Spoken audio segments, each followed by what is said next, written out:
Hey, what's up everybody, this is Survival1, and today I want to go over this new article done on Atlas by PC Gamer UK. Now this is what I have for it. It is a PDF file that's been circulated around the Atlas Discord. It gives a ton of new information. It's 4 pages. Now this is from the issue 326 of PC Gamer UK. It doesn't say it here. This is the only spot that I could actually find, the only website I could find with a price and like a sale of this PC Gamer magazine. I don't know if maybe just on their website you have to get a subscription and then you'll be able to get this, but this is the only place I could find actually how to get it, or pretty much like with it being sold anywhere. It says it's published the 13th of December, but I don't actually know if you can get it yet because it's the January 2019 edition. It also says that on at the bottom of the pages on the PDF. So I don't actually know like when this comes out or anything. Now it says you can buy it on this website. I don't buy any magazines, so I have no idea if this is a reputable website at all. But it's from this issue, and this is just a PDF that all of the Atlas players have basically been passing around. And it gives a ridiculous amount of new information. Even just this front page, which I assume is the first page of the 4-page long article, this picture shows a ridiculous amount of information. So first off, you have mermaids, which you've never seen before. It's showed in this article as well. The article does look a bit weird. I mean, it kind of looks like really old, but it's because it's a PDF of this. It probably looks a lot better in the actual magazine, I would assume. But you get some information. So there's these mermaids. There's look to be a big like octopus, which I don't think this is the what is it? The big monster that they were fighting in the trailer. I don't think it's this, so there's just a different octopus creature. This chick is wearing armor I think we've seen before, maybe a variation of it. But she's also dual wielding a sword and a pistol, which we didn't know if you could do because they only showed us in the trailers that you could dual wield pistols. This doesn't look like the dragon. Maybe since it's like concept art kind of, or just art, like it's not actual in game. Maybe this is supposed to be the same dragon that we saw in the trailer, but this looks more like a wyvern than it does a dragon, which are two different things. But this looks more like a wyvern, so maybe there's wyverns and dragons. At the right here, you see basically like a big gorilla, which is pretty cool. Then at the top left, you see something really crazy, which is a flying airship, which is also pretty crazy. Basically, it's basically like a big flying boat, pretty much. So you get tons of information just from this. There's also a massive base on this like mountainside, which looks pretty cool as well. And just past this is just a ton of information just from this page. Then we have 3 more pages of also tons of text that I'm going to read off. So this is going to be pretty long. Now, we can go over the pictures on the page first. Let me zoom in a little bit. So this is basically just, this isn't really anything new. This is also shows the dragon, because if you look at this dragon right here, it doesn't look anything like this. The head doesn't look the same really. The body doesn't. So we don't know if there's wyverns and dragons. Now, what I can also see from this guy right here is it looks like he has a big 2-handed mace. So it looks like this guy has a big 2-handed mace, which is something we didn't know if would be in the game, weapons like maces and axes.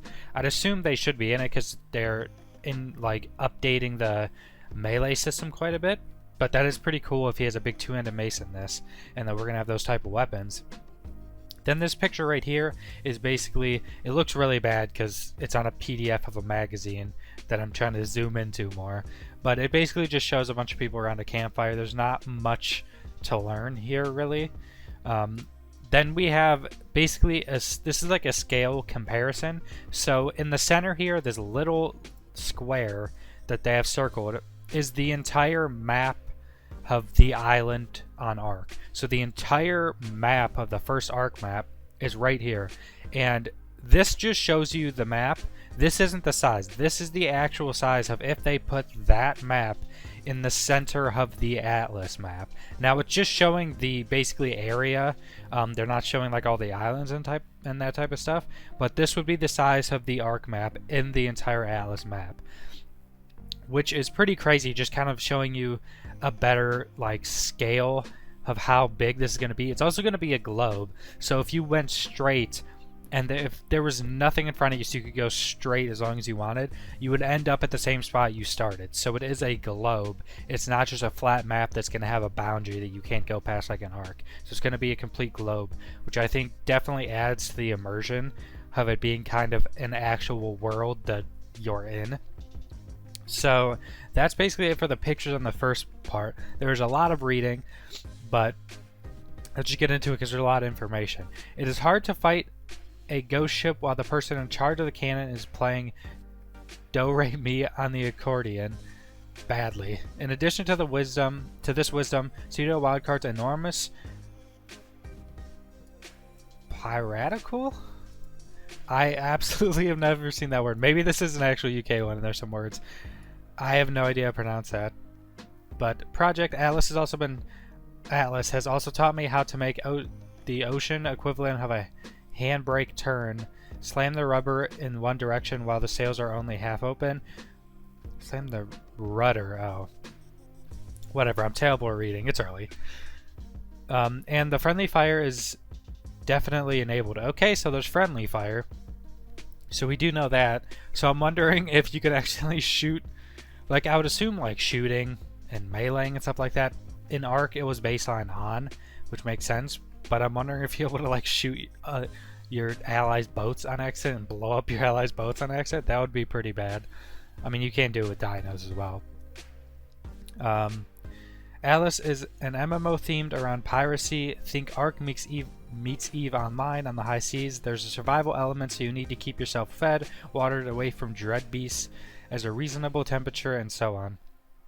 Okay, so we know there's all the basically survival elements from Ark. You need food, you need water. You need, there's different temperatures, so Ark has that cold and hot, stuff like that. And so on. If you're playing versus other players, you'll need to keep yourself safe from their guns and cutlasses. There's also a social empire building element where players can band together to form companies, which is nice. I know a lot of people were saying this. I don't know if we actually were told before that they were actually going to be named companies instead of tribes like an Ark, but companies does honestly fit like the immersion and just kind of the world. The idea is that these companies will grow and vie for territory and resources. The ability for companies to set laws to govern behavior in particular ways will arrive in a few months, but for launch, they will be able to set taxes in areas they control. Wildcard wants Atlas's systems to help encourage a mixture of co-op and competition, trade, and warfare. So basically, they're saying that there will be more stuff after launch, but what we've already known, that you'll be able to like take over a piece of land and you can tax people to live there, probably NPCs and players, I would assume. And at some point you'll be able to make rules of anyone living there has to follow, so basically laws. So what that also does is say if a massive tribe or a massive company, I guess, like a mega tribe that would have been an Ark would be like a massive company in this game, if they take over a big island, that they'll be able to let like smaller tribes or solo players or stuff build on their island, and since they're taxing them, those people are following their laws. They're basically citizens kind of that company under their rule, and since they're getting taxed by them, those big companies would have interest in keeping those players from like being raided, being attacked, stuff like that. So you basically be under the protection of these big companies since you are basically being taxed and paying them for protection, pretty much. The full feature list is far longer, but there's crafting, there's sailing, there's fishing, there are sea shanties, there are boss type monsters. The mini boss wildcard showed me was a hydra which lived on a Mediterranean looking island and huffed dreadful breath at its attackers. As you might assume, the challenge was to destroy the monster's heads before they regrew, and to destroy the whole monster before it destroyed your crew. Setting sail. Studio Wildcard co-founder Jeremy Steglitz? That's probably not how you pronounce his name. Described the goal with Atlas as to make a living, breathing, persistent survival world that is one world for all players and not many copies of the world, and have that world be about the rise and fall of player-run empires, drawing a lot of inspiration from games like EVE Online. Elements of Atlas will be familiar to players of Ark, but Atlas is vastly more ambitious in scope. For starters, the game world is around 1,200 times the size of Ark's setting. Wildcard intends its space to be able to support 40,000 concurrent players, rather than players being divided into myriad servers, each with a copy of the island. They're expected to play together. There are a handful of caveats with this statement, though. NA in Europe will run different servers due to latency limitations, and PvP will be separate from PvE.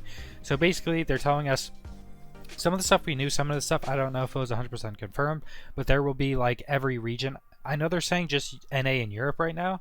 I'm assuming there's going to be more regions at some point.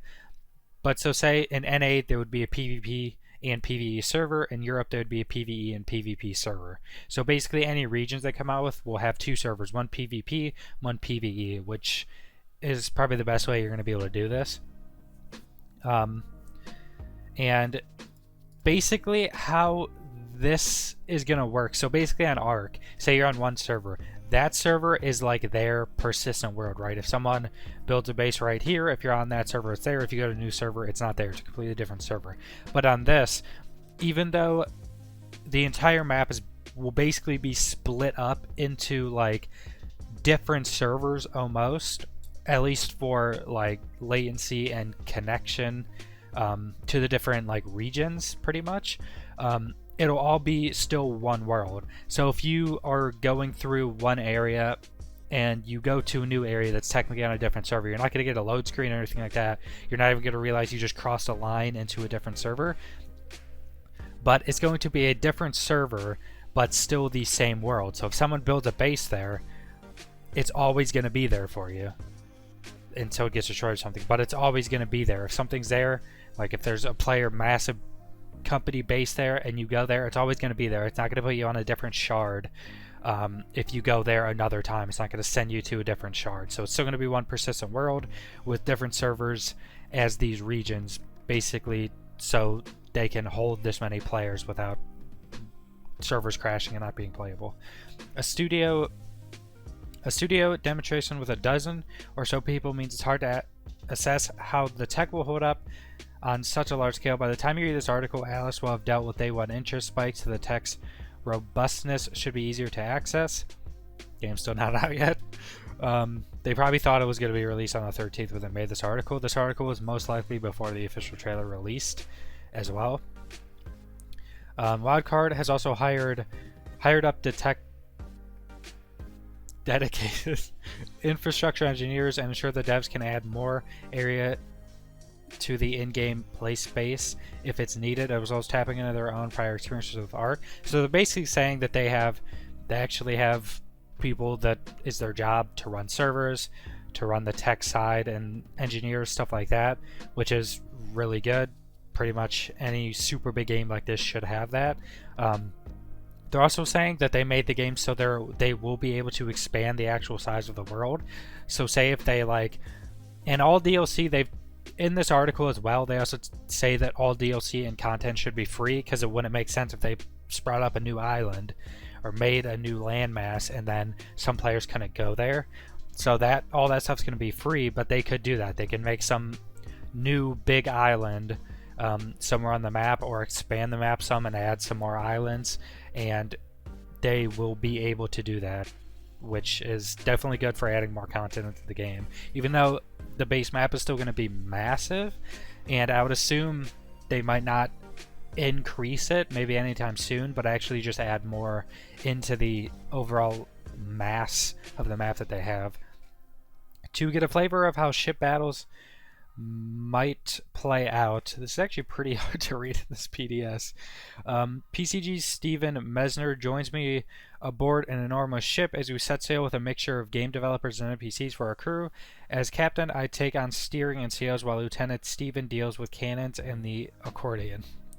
The galleon we are using would represent thousands of hours of effort and experience if we were playing normally, thus we would theoretically be a lot more conservative in battles and less likely to, for example, ram directly into the other team's slope instead of turning the boat to use the cannons. So this says thousands of hours for a galleon, which I'm assuming is probably the biggest of the base boat variants, which basically the base boat variants. I think they said there's 5. So it's just you get this like size of a boat variant, and then you can customize it any way you want. I assume the galleon's the biggest. Now I'm not exactly what they're saying represents thousands of hours of effort. I don't exactly know if it's like a galleon's going to take 1,000 hours to build, or if it was a super like modded, customized galleon that they took a long amount of time to make the boat, then a ton of more time to like fully upgrade it and stuff. Because they did say like buildings and boats and everything will be upgradable. So most likely you'll be able to maybe increase their armor, maybe increase their speed, stuff like that. So it's not necessarily that just a galleon is going to take thousands of hours. It might be maybe they just had the most upgraded possible thing in the game to like as a demo. The other teams, I already read that. Steering takes a bit of getting used to. A and D turn the rudder and adjust the direction, but holding shift at the same time means those buttons change the direction your sails are facing. I end up alternating between rudder and sails as I try to bring the ship into a position where Steven can take a shot. With the gun ports open, Steven takes aim, checking the cannonballs. Flight path on the screen before firing. Cannonballs are extremely heavy things, so you quickly learn to take into account the enemy's ship speed and course, so the ammo makes contact instead of splashing harmlessly into the water. Keyboard commands offer varying degrees of control. Free fire mode lets any NPC in the cannon shoot automatically when they find an enemy target. Another button acts as a universal hold fire signal. Red alert forces all NPCs to leave their station to attack any enemy aboard of the ship. Players can also set individual options for their NPCs. Bring our ship alongside a Brigante. I still don't exactly know how to pronounce that, but that is another basic boat size. I've told us about those before. Struggling with the fact that the wind is against the Brigante. Hopefully I'm not butchering that. As the standard big ships, whereas our galleon is more of a cruise liner crossed with a battle station. I hear Steven launch a volley of destruction and wonder if we've defeated the ship. We have not. Let's say we have not. Let's just say that we know a friendly fire is a consideration. Did they shoot one of their own boats? Our ship has picked up a bit of speed, so I try to ram our foe. I don't make contact with their closeness, means I'm tempted to jump or grapple hook onto the enemy deck to engage in a spot of fisticuffs. I would be massively outnumbered though, so I stay put. Is it easier to read if I zoom in more? Because it's actually really hard to read. It's probably almost impossible to read after the video is going to be uploaded. If I'd managed to board unnoticed, I could have tried a bit of stealth killing, taking down as many of their crew as possible without being detected. Super non-stealth is another option, as you can apparently also use a horse to leap from one ship to another. That sounds pretty cool. And try mowing down the other crew from your saddle. Okay, so there is like melee mounted combat, which is cool as well. Now you'll be able to leap a horse from ship to ship. I'm wondering if there's different animals that can also jump, or if you can put planks in between ships and walk different animals onto it. So there's a big gorilla at the first like slide of this PDF. I'm wondering if you could tame one of those gorillas, ride it onto your boat, then ride onto someone else's boat that you're attacking. That's actually pretty cool. Back from the dead. Dying doesn't take you out of battle entirely, as you can respawn on one of the ship's beds. Leveling up a ship can increase the number of beds it holds. Okay, so there's leveling up ships, and that dictates how many beds it can hold. But you'll still need to consider things like cooldown timers on the fact you can't fast travel your items to a location, just your character. A bug on the build we're playing on means we can't use beds, so I end up taking over a dev's character after mine's killed by a cannonball. Okay, so that might be the reason that they delayed. So I did hear people talk about this. They must have read it from this article that a lot of people were thinking that they had to push a release back because the beds were broken, which saying here, like, beds are probably a big thing that should not be broken. So that makes sense if they push it back for that and they get a fixing. It makes a lot of sense and isn't like as bad as thinking that the game's just broken and they try to push it back to get it working slightly better. So I end up taking over a dev's character after mine's killed by a cannonball. I decide to try the fire arrows he has equipped, arching them. Carefully onto the enemy's deck is truly satisfying. I'm being targeted though, so I will aim and shoot. I'm also trying to dodge incoming projectiles, so my new character doesn't go the same way as the captain. Okay, so now we're going to take a look at the pictures. The pictures in these can show quite a lot of information. This first one really doesn't. The only thing new that might be cool is, since there's this big cannon volley coming from what I'm pretty sure is a galleon, it might be you can set NPCs to do a big volley like this. That would be pretty cool. Nothing really new here. We see another mermaid close up, which is pretty cool, but it looks bad. All these pictures don't look that great because the PDF of an article of a video game. So just take that for what it is. They're not looking that great in this. This one is information on the treasure maps, which gives us some information. So we've seen these before, but match the map outline to an island. Set sail. When you reach your island, you'll need the map bearer to get you to the treasure spot. You'll need to subdue the army of the damned, so don't forget weapons and ammo, which we did see in the trailers that pretty much at every treasure spot there's going to be something you have to fight. Dig up the booty. It gets shared out, so consider thinning the crowd a little. I'm wondering if it's just people like players in an area, players who helped kill stuff, or if it's like just like your company that's there and whatever company loots it first. I have no idea, but it does seem that it gives a resource, and that it's, or maybe like weapons, maybe it's like kind of a loot drop or something like that, but it gets shared between everybody. So we don't know how that'll work, but it does tell us a little bit more. Then over here we just see, this is basically in the trailer, they're fighting the big whale. So nothing new there either.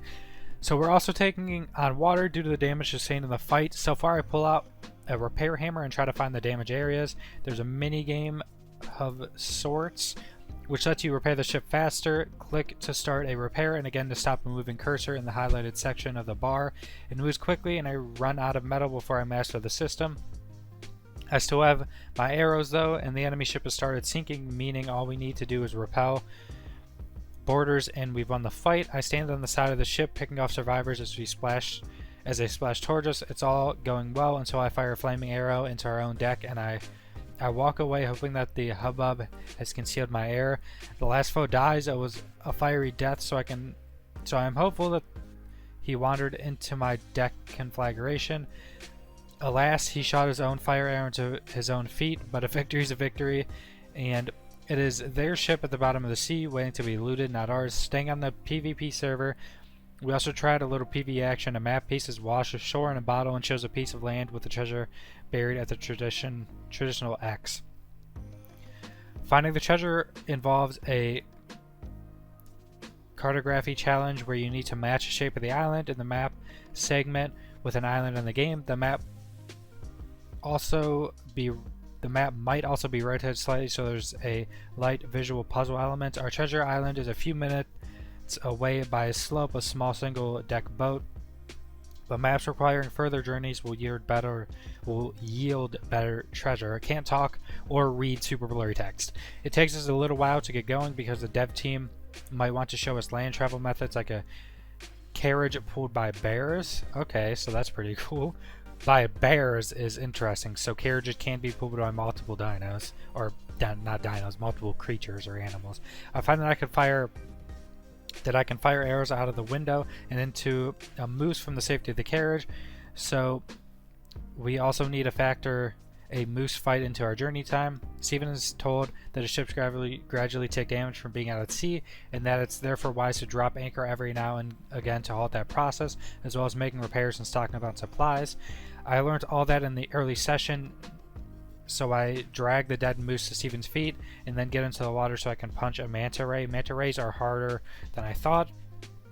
Currently the ship is sporting PC Gamer logos, but we could change the shales and the rest of the decor, repainting it pixel by pixel. Instead, Steven gets out the accordion. This is also when a ghost ship finds us.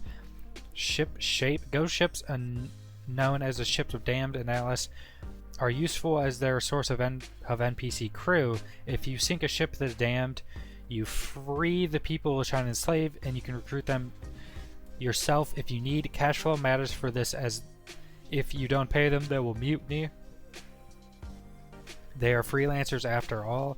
Once Steven has finished his accordion solo, we use a cannon to blow the ghost ship to pieces and head to the treasure island. The map holder is the only one who can see the exact location of the treasure on the screen, so he guides us across the rocks. Soldiers of the dam guard the treasure chests, so we need to take them out before digging up their loot. Treasure is distributed across all nearby crew. Okay, so only all nearby crew. So we get a paltry sum through our effort in the end. One solution to the low earnings embraces the spirit of piracy. You team up with others to go on a treasure map trip. And is there more to the right over here? Okay, there is. And they betray them once the ghost soldiers are down to get a better share of the loot, or a better share of the gold. I'm playing Atlas using a lot of developer shortcuts in order to give me an overview of what's possible behind the game's first hours. But for new players, well, your first encounter is a free port. These are parts of the map where PvP is disabled, even if you're on a PvP server. The idea was to offer a smoother start than Ark, where players could start learning Atlas's varied systems and relative comfort instead of being insta-death or punching a bazillion trees. These free ports are level capped, so after about half an hour you would head out on a basic ship, probably a raft, seeking resources and experience. The incentivized travel persists throughout the game. Different biomes offer unique resources and creatures, and by extension, different opportunities to trade or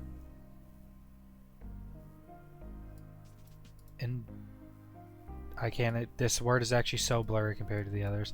To establish multiple company bases, claiming more territory and having more company.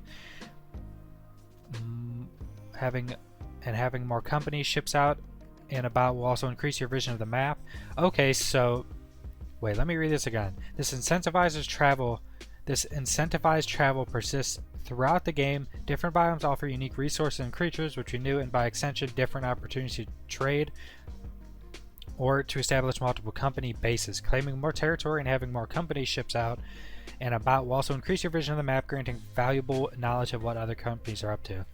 Okay, so besides bad reading, because this is decently blurry, what I'm getting from this is that anyone in your company that's on the map, you'll probably be able to see them on this big map, and they'll be giving you vision of around where they are. And also all the territory you have will be shown on the map. Showing vision of around. So bigger companies will definitely have quite a lot of vision of the map. Now the map is massive as well, so keep that in mind. Discover zones also encourage players to wander to new territory. They are similar to Ark's Explorer notes, offering story tidbits and so on, but there are far more of them. Over 1,000 at the early access launch. That's a lot. To reach the highest level in the game, Stiglitz, I have no idea how to pronounce his last name, he's one of the devs, tells me you'll need to find all the discovery zones. That means visiting all the landmass and engaging in difficult journeys. So they're saying to get max level you have to discover all these areas. I'm wondering if you're capped until you find a new area. So say you hit a level cap, then you have to find a new area, and maybe it's either it doesn't matter which one you find in which order, or maybe the higher level ones you need to find to go to the max level, which is kind of a cool idea. Claiming an area takes time, and your reward is a plot of land only you can build on. Okay, so if you claim a island or a piece of land, only you can build on it. Another company can try and take your land, and if you're not in the area, you'll get a notification and must decide whether to try to defend it. If you're in the vicinity, they'll need to take out your players before they can start a counterclaim. Okay, so they won't be able to have other players are fighting there to be able to counterclaim it. It's hard to gauge how many players can mass will engage with all of these systems before the game hits early access. That's partly because players have a habit of doing surprising, I think this is going on the next page, surprising things or finding loopholes that developers never imagined. EVE Online is a big source of inspiration for Studio Wildcard, and that game's player-controlled and player-contested nullsec areas are rife with people doing unexpected brilliant things for and against one another. So besides the terrible reading that's been going on in this video, we've been getting tons of new information. Now, we do see these pictures that we've kind of seen before. This one just shows some ships fighting, which look pretty cool. It does look there's a bit more building on the ship than we've seen before, which makes sense because we can build on them. This one just basically shows a picture we've seen before. The big Hydra fighting all these people. Okay, but we do get a tidbit from this text up here. Kill mythical beasties to acquire magical artifacts. Okay, so I'm wondering what artifacts exactly are. But then we have this picture which just looks like a cool guy with a paradox shoulder. Then here, which shows a lot of information on the Hydra. What you need to know about this mini boss. So the Hydra is a mini boss, not a boss. So this thing being this massive with this much abilities kind of tell us what we can expect from bosses and mobs in this game. That they're actual bosses, they're more built like an MMO boss, which is pretty cool. Each head huffs out a different type of damaging breath. Fire, this breath lights enemies on fire. Lightning, a beam that stuns enemies. Gas, a projectile whose area of effect drains stamina and health. Darkness, this projectile's darkness AoE reduces vision and outgoing damage. It can also spook tamed critters. Cold, breath that encases enemies in ice, slowing them to a crawl. Only the heads are vulnerable to damage, so don't waste your time attacking the body. All 5 must be destroyed if you want the kill, and if you take too long, destroyed heads will grow back. So that is pretty cool that this Hydra is actually a boss that takes some skill, some coordination to fight. It has different abilities that you have to watch out for that do different things. Much more like a traditional big MMO boss, which is really cool, especially since it seems to just be like most likely everything will be open world or pretty close to it. You'll be able to just like bring tons of people if you wanted to and kill this massive boss, bring everyone you want. There's also a big Cyclops, which we don't know if they're like protectors or helpers for the Hydra, but that's also a massive Cyclops with a big mace, so that's probably also something that's pretty strong as well. So now we're gonna just get done with the rest of the reading. This has been a pretty long video, and the reading hasn't been exactly perfect because this is a blurry-ish PDF. But anyways, let's get to the end of all of this information. This has been a ton of information. This is honestly one of the biggest information dumps we've gotten about Atlas since we knew about it, since the official trailer. Uncharted Waters, another source of uncertainty is the sheer volume of content and systems both in-game now and on its roadmap. During my visit, the dev, I'm just going to call him the dev because that is a last name I have no idea to pronounce, darts from topic to topic, showing me dragons you can tame for a short period. Okay, so dragons are confirmed tameable, but for a short period, a Cyclops, which is tameable, which is pretty cool. A vitamin system skill trees, a World War II plane that's part of the game modding aspirations. Oh, so they already built a World War II plane. I'm wondering if they've given like a dev kit to some big modders, like before the games come out. Because, so if you don't know, specifically the person who made the center map, which started as a mod, is like one of the lead or just one of the like map designers for Atlas. He's been talking in Discord and telling a few things, but not really. A World War II plane that's part of the game's modding aspirations. A cow at the top of a tower. He emails me later to detail plans for a whole other system of magic. Tech involving blueprints for airships and submersibles from a now vanished golden age. Okay, so that's pretty cool. So submarines and airships. We already knew about airships and know about submarines. There's also an execution gallery where he asks another dev to put his head into a noose as part of a demonstration of a skull collection bounty system. Bounties placed by player on other players are an interesting way of keeping jerks in check, but execution stations combined with an inventive and large player base makes me anxious as to what other uses they might be put.